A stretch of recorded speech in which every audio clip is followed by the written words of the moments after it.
na yoyote mtakayoyaomba katika sala mkiamini mtapokea. Na yoyote mtakayoyaomba katika sala na kuamini mtapokea. Haleluya, haleluya. Hebu soma tena kitabu kimoja cha Yakobo sura ya 5. Halafu tufanye kitu kizuri hapo. Karabashandarabaya. Yakobo 5:16. Karabashandarabaya. Waraka wa Yakobo sura ya 5. Ndio. Mstari wa 16. Ndio. Ungameni dhambi zenu ninyi kwa ninyi na kuombeana mpate kuponywa. Kuomba kwake mwenye haki kwafaa sana, akiomba kwa bidii. Kuomba kwake mwenye haki kwafaa sana, akiomba kwa bidii. Haleluya. Amen.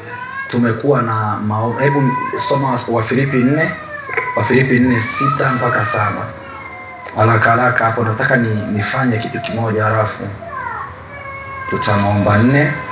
Biblia inasema, ndio, Wafilipi 4 mstari wa 7. Ndio. Msijisumbue kwa neno lolote, bali katika kila neno kwa kusali na kuomba pamoja na kushukuru, haja zenu na zijulikane na Mungu, na amani ya Mungu ipitayo akili zote itawahifadhi mioyo yenu na nia zenu katika Kristo Yesu. Baba, katika jina la Yesu, ni wakati ambao unaenda kugeuza maisha yetu tena, kama mtumishi wako alivyotuletea jumbe ya kuwa maisha yetu yamekwisha kugeuka. Na sisi Bwana tunaamini kwa sala katika jina la Yesu.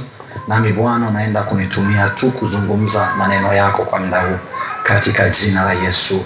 Amen. Maandiko yanazungumza hapo, nimekuonyesha namna maombi yanavyoweza kugeuza maisha ya mtu muombaji na kumfanya kuwa mtu mwenye mafanikio kwenye maisha. Changamoto nyingi tunazokutana nazo kwenye maisha ni kwa sababu hatuko kwenye mgongo au mlango wa maombi. Maombi yana uwezo wa kugeuza future ya mtu. Maombi yana uwezo wa kugeuza destiny ya mtu, kwa sababu wote walioomba maisha yao yaligeuzwa. Wote waliomtaka Bwana maisha yao yalisaidika. Sasa tuna maombi ya siku 30 na leo ni siku yetu ya 14. Natamani kuzungumza tu kidogo kuhusu eneo la maombi, halafu tutaomba, nitakuruhusu. Maombi yana uwezo wa kugeuza sura ya maisha ya mtu. Maombi yana uwezo wa kugeuza sura ya awali na kukupa sura ya pili. Sura ya awali, maisha yalikuwa magumu. Maisha yalikuwa hayaonekani kuwa ya maana kwako na kwa watu wanaokutazama. Mazingira yaweza kuwa ni magumu, namna nyingi watu wanavyozungumza kukubeza, lakini maandiko yananiambia kwa kuomba dunia au chochote kilicho kwenye maisha hugeuka. Kwa sala maisha ya mtu hugeuka. Kwa maombi maisha ya mtu hugeuzwa. Kwa kukaa magotini mwa Bwana maisha ya mtu hugeuzwa. Kwa maana hiyo sasa, kwa wale ambao tumekuwa na maombi kwa ndani ya siku hizi 14, ujue ya kwamba Mungu ameyageuza maisha yako na kukutengeneza kuwa mtu mwingine kabisa. Na kwa maana hiyo maandiko yanasema kwenye Mathayo ile sura ya 7 mstari wa 7, ombeni nanyi mtapewa, tafuteni nanyi mtaona, bisheni nanyi mtafunguliwa. Kwa maana kila ombaye hupewa, kila ombaye hupokea. Maanake kila mwalipo muombaji, kuna namna Mungu anaprovide ugavi kwa huyo mtu. Mahali popote alipo mtu anayejiconnect na mbingu ni mahali ambapo tayari kuna chakula, tayari kuna chakula cha huyo mtu, tayari kuna mageuzi ya maisha ya mtu huyo. Mahali ambapo maandiko yanavyosema ya kwamba ombeni nanyi mtapewa, maana yake sehemu ambayo kuna matokeo yako unayohitaji. Kama unahitaji ndoa yako tayari kama mwombaji, kama unahitaji magari yako tayari kama mwombaji, unahitaji familia, hicho kipo tayari. Waombaji huwa wanacho vitu tayari. Watu wanapoomba tayari hicho kitu kinakuwepo. Maandiko yananiambia kwenye Samueli wa kwanza ya kwamba kulikuwa na mwanamke mmoja anaitwa Hana. Huyu mwanamke anayeitwa Hana alikuwa hana mtoto, lakini walikuwa ni wanawake wawili. Mmoja alikuwa anaitwa Penina, yeye alikuwa anaitwa Hana. Lakini Penina alikuwa tayari na watoto, akawa na sifa, akawa na mtukana huyu mwanamke. Huyu mwanamke akasema, msaada wangu nitaupata wapi na ya kuwa mimi nimeokoka? Sina nguvu za kwenda kwa waganga, siwezi kwenda kwa waganga, siendi kwenda kwa watu, siwezi kuambia watu. Na yamkini huyu dada aliwaambia watu wengi kuhusu maisha yake, kuhusu ndoa yake, lakini maandiko ananiambia yeye alichukua maamuzi.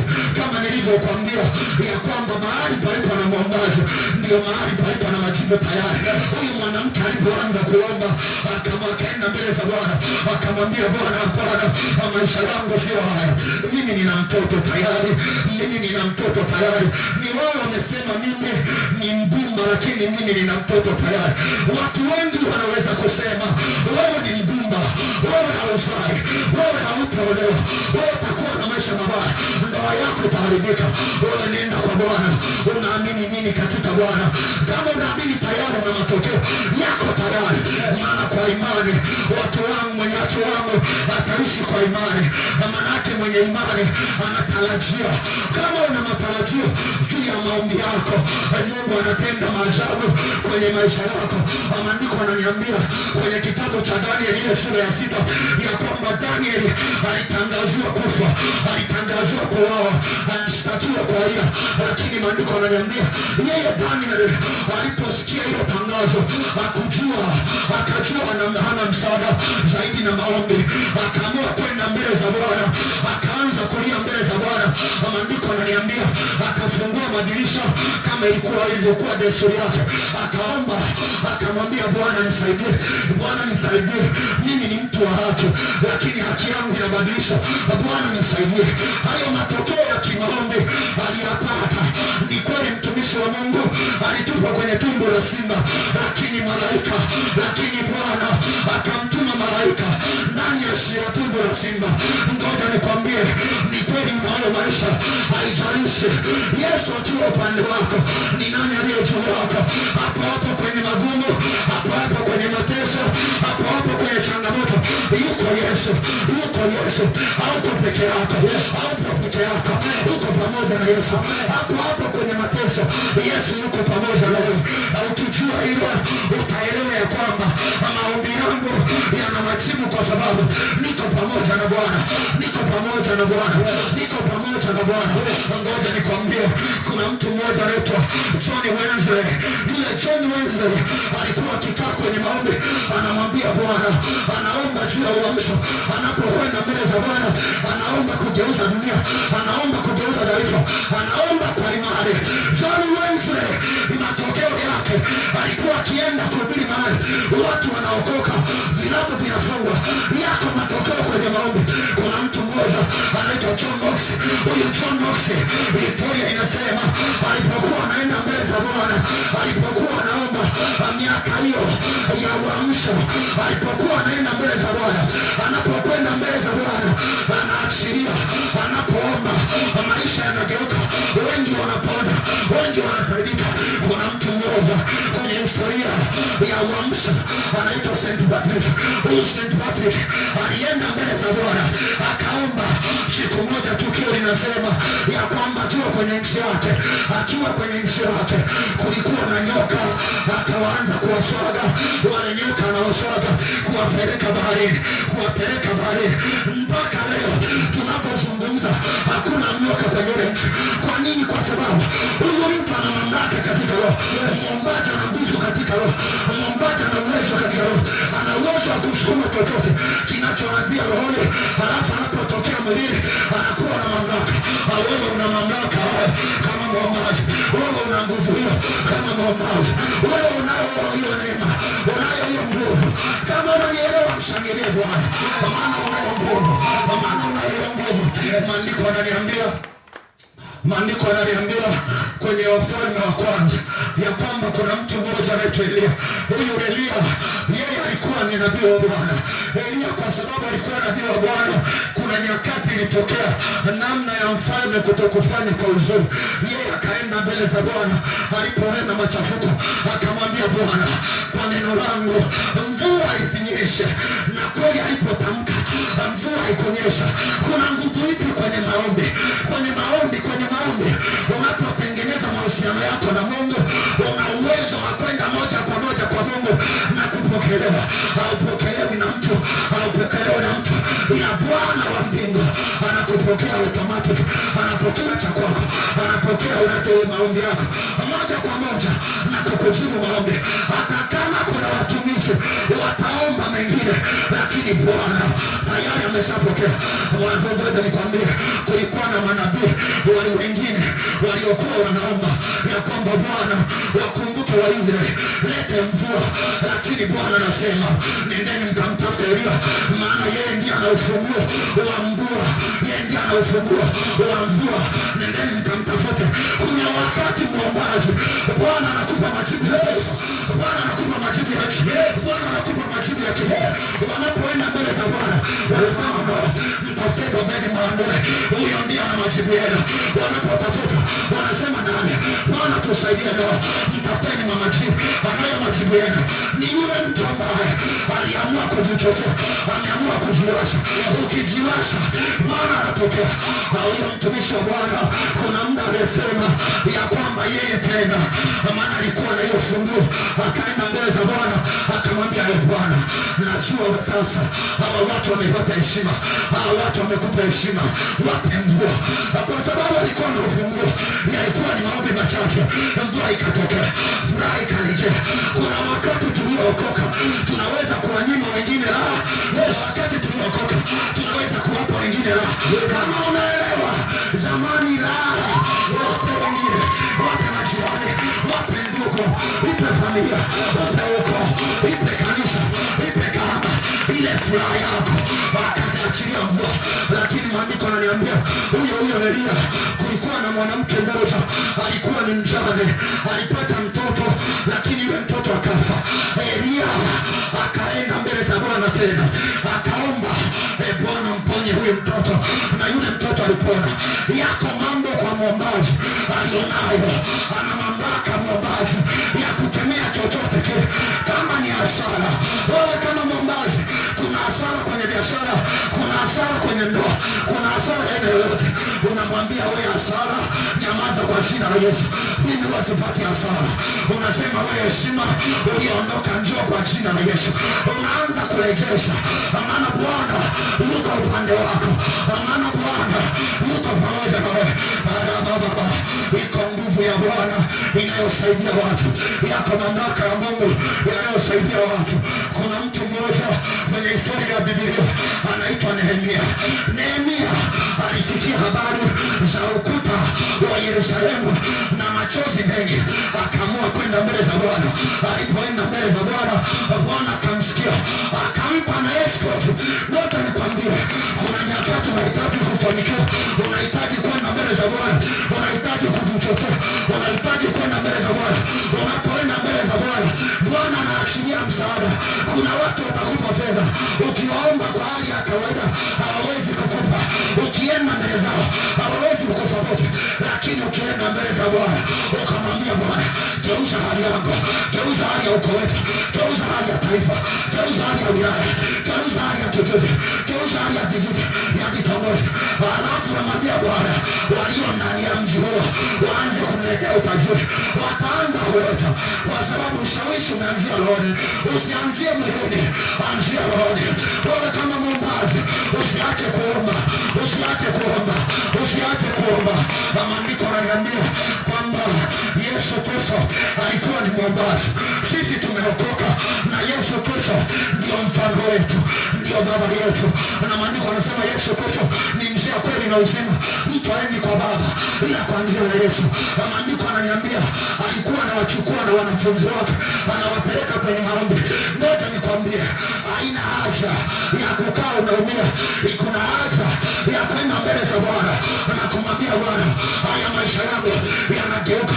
Yesu Kristo aliomba kwa ajili ya wokovu wa dunia. Hata wewe unaweza kuomba kwa ajili ya watoto wako, kwa ajili ya masomo, kwa ajili ya biashara, kwa ajili ya kazi, kwa ajili ya uchumi, kwa ajili ya chochote. Unamwambia Bwana nisaidie, unamwambia Bwana nivushe, unamwambia Bwana nipe watu. Maandiko yanasema kwenye Zaburi, maandiko yanasema kwenye Isaya ya kwamba Bwana atatoa watu, atatoa kabila za watu. Kuna mambo kwenye maisha hayatokei mpaka uwe mwombaji. Rapakata randerebaya nakapaya. Kuna maandiko yanasema ya kwamba kulikuwa na watu kwenye kitabu cha Matendo. Wale watu, kuna mtu mmoja Yakobo aliuawa, lakini Petro akakamata, akapelekwa gerezani. Watu wa kanisa wakakaa pamoja, wakakaa kwa umoja, wakaanza kuomba, Bwana leta wokovu, Bwana wokovu Petro. Moja nikwambie, yako wapi mahusiano ya waombaji walioko kanisani na mtu aliyoko gerezani? Atolewe kwa namna tu ya watu kuomba. Rababa. Nikagundua na kujifunza ya kwamba maombi ni mkono wa Bwana kuwachukua watu wake na kuwapeleka levo nyingine. Maombi ni msaada wa Bwana kuwachukua watu wengine na kuwapeleka mahali fulani. Maombi ni ambulance ya Bwana inayowachukua watu na kuwawaisha kwenye tiba. Moja nikwambie, kama wewe unaomba, usikate tamaa. Iko neema ya Bwana kwenye maisha yako. Yatageuka tu, yatageuka tu. Hayo maisha yako yatageuka tu, yatageuka tu, yatageuka tu.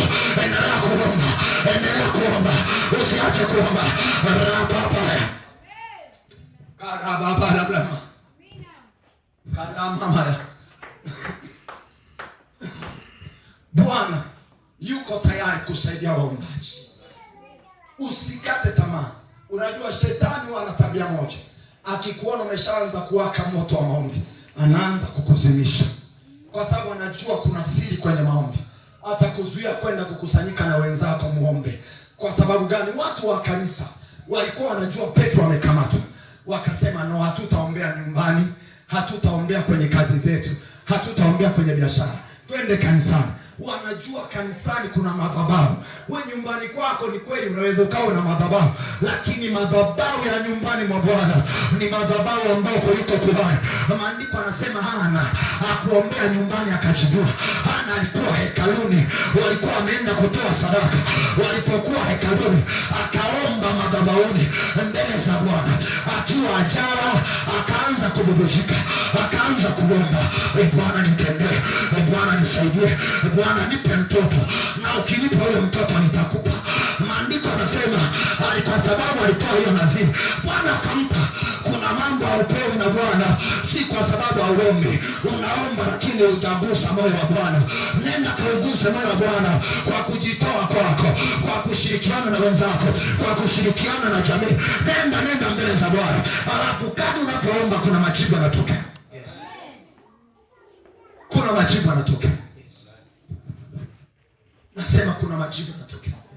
Haijalishi. Jana nilikuwa nasoma historia ya mzee Moses Kiwako. Ni mzee ambaye ametokea kijijini kabisa, lakini ukienda kwenye mtandao umemwandika historia yake, namna alivyofanya kazi, kila kitu. Usiwaze kutokea huko, Bwana atakufanya dunia ikuchue. Kutokea kijijini, mtu mmoja ametokea Nyaonge, mzee Kulona ametokea kijiji kimoja kinaitwa Nyaonge Kwimba. Kuna mtu mmoja ametokea Kolomije Kolomije kijijini ti, lakini sasa ni sauti ya nchi. Mzee Kulona kwenye alipofariki tu, rais wa nchi akahudhuria.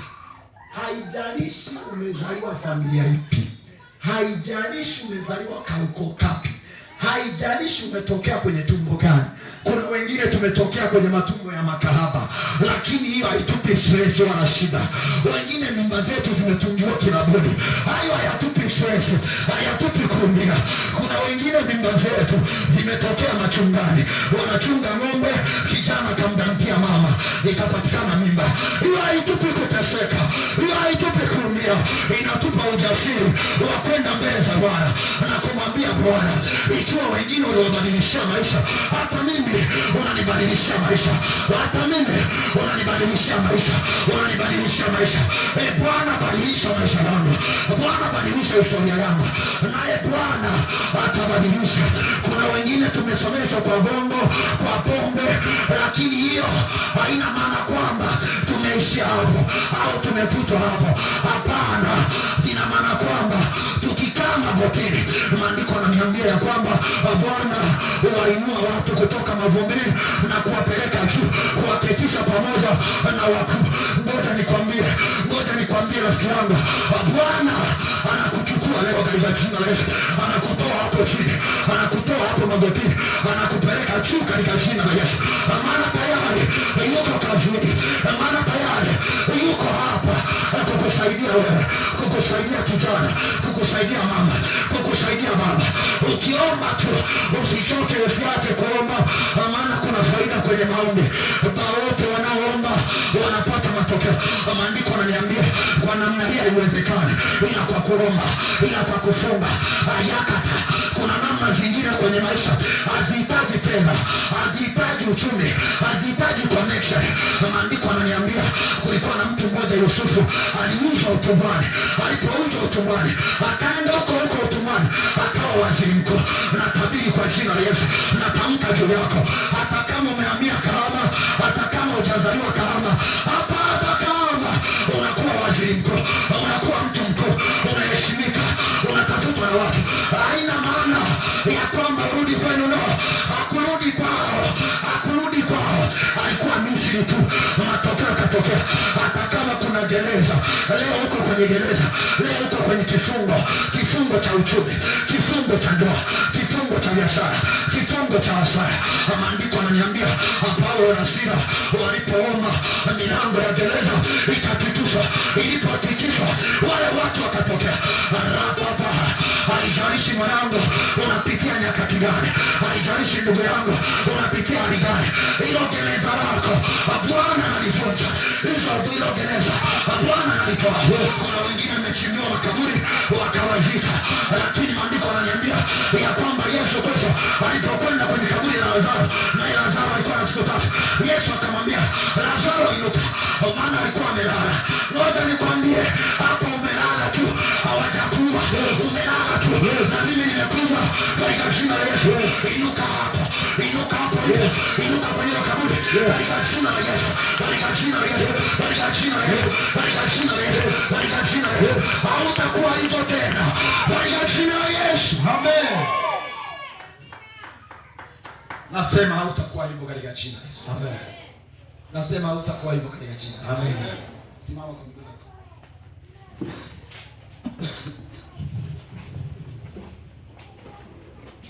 Mimi siwezi. Iko nguvu katika maombi. Na kwa dakika hizi natamani tuombe kidogo. Tumwambie Bwana, kila pando alilolipanda adui halitaota, halitafanikiwa. Maandiko ananiambia kwamba kulikuwa na shamba moja, mtu amelima, lakini baada ya kulima pale adui akaenda kupanda.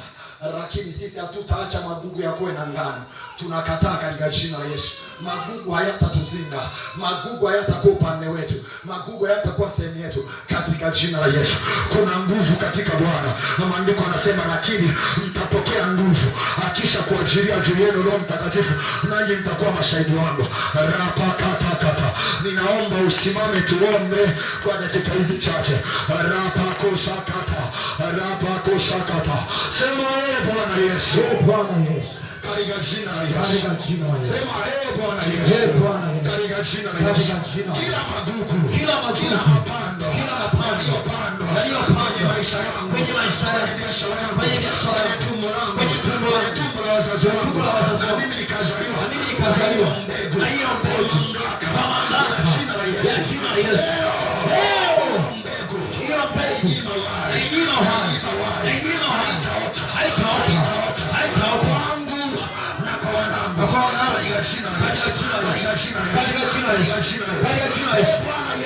Bwana Yesu, neema yako inatofautisha na watu wengine. Bwana Yesu, upako wako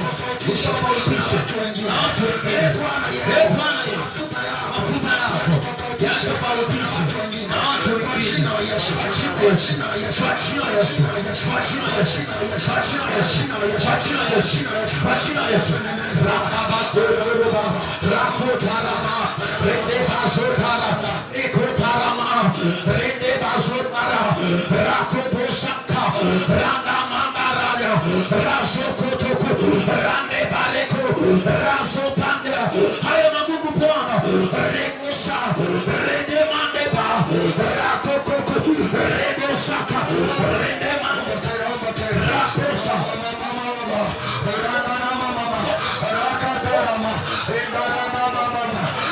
naona mwanangu, mkono wa Bwana unakuja juu yako, katika jina la Yesu.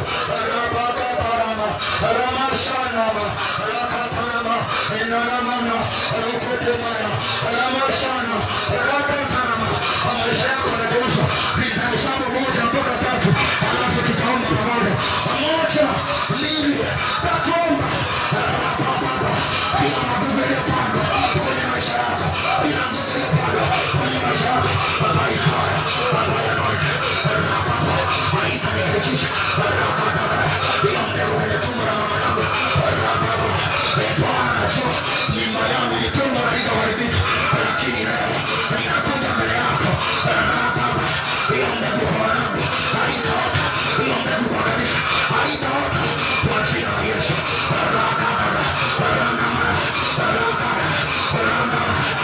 Bwana achilia msaada. Maandiko yananiambia Nehemia aliomba. Maandiko yananiambia Danieli aliomba na kupata msaada. Haijalishi Bwana tuko kwenye gereza, haijalishi Bwana tuko gerezani, lakini leo hiyo gereza inaanguka, inavunjika, inaharibika, inaanguka, inavunjwa kwa jina la Yesu, kwa jina la Yesu. Omba kidogo, omba kidogo, omba kidogo.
Hayo magereza randa bareko shandara bosaka rebokata randa bara rebosaka rakoto randeba magereza yako raya rapapa repa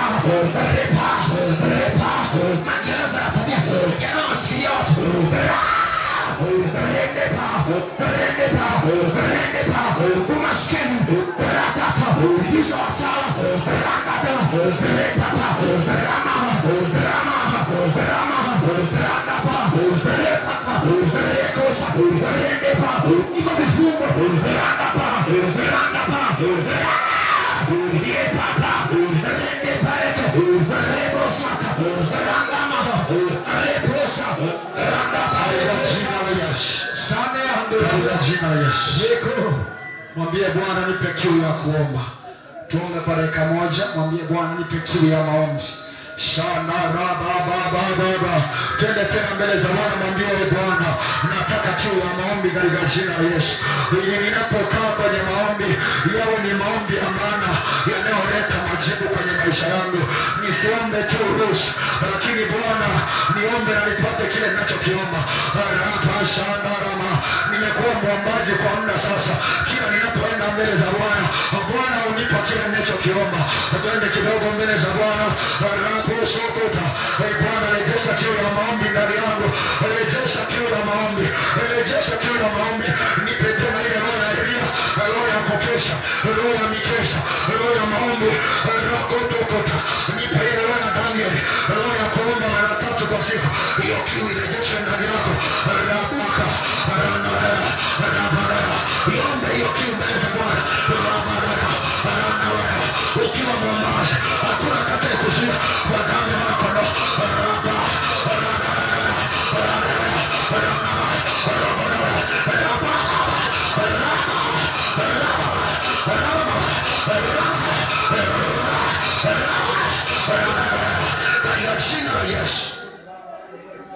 Thank you Jesus. Ninakushukuru. Umeyageuza maisha yetu. Asante Bwana. Sema asante Bwana kwa ajili ya maisha yangu. Roho Mtakatifu asante kwa ajili ya future yangu. Ninakushukuru Bwana katika jina la Yesu. Umegeuza maisha yangu. Umegeuza maisha yangu. Umegeuza hatima yangu katika jina la Yesu. Amen. Kaa kidogo sasa.